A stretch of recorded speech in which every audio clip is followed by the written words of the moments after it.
விஜயா, முத்து, அண்ணாமலை எல்லாருமே கண்டிப்பாக மலேசியா போயிட்டு வரலாம் அப்படிங்கிற மாதிரி பேசிகிட்டு இருக்காங்க. அந்த நேரம் ரோகிணியோட செட்டப் மாமா கண்ணீரோட வீட்டுக்குள்ளே வராரு. ரோகிணியை பார்த்து, ஜெயிலில் இருந்த உங்கள் அப்பாவை தொழில் எதிரிகள் ஜெயில்லையே உங்கள் அப்பாவை கொலை பண்ணிட்டாங்கம்மா அப்படின்ட்டு அழ ஆரம்பிக்கிறாரு. இதை கேட்ட ரோகிணி மயக்கடிச்சு கீழே விழுகிற மாதிரி விழுந்து திரும்பவும் அழ ஆரம்பிக்கிறாங்க. இந்த மாதிரி நேரத்தில் நீங்கள் மலேசியா போகிறது ரோகிணியோட உயிருக்கே ஆபத்து, என்னன்னு பார்த்து நடந்துக்குங்க அப்படின்னு சொல்லிட்டு மாமா அங்கேருந்து போகிறாரு. அண்ணாமலை முத்தை கூப்பிட்டு சொல்கிறாரு, ரோகிணி அப்பா இறந்து போன இந்த நேரத்தில் நாம் அங்கே போக வேண்டாம், இந்த ட்ரிப்பை கேன்சல் பண்ணிட்டுப்பா அப்படின்னு சொல்லிட்டு போகிறாரு.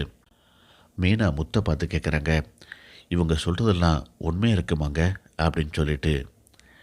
எனக்கு என்னமோ ஒரு மிகப்பெரிய விஷயத்தை மறைக்கணும் அப்படிங்கிறதுக்காகத்தான் ரோகிணி தன்னுடைய அப்பாவே இறந்து போயிட்டாரு அப்படிங்கிற மாதிரி ஒரு பொய்யை சொல்கிற மாதிரி எனக்கு தோணுது.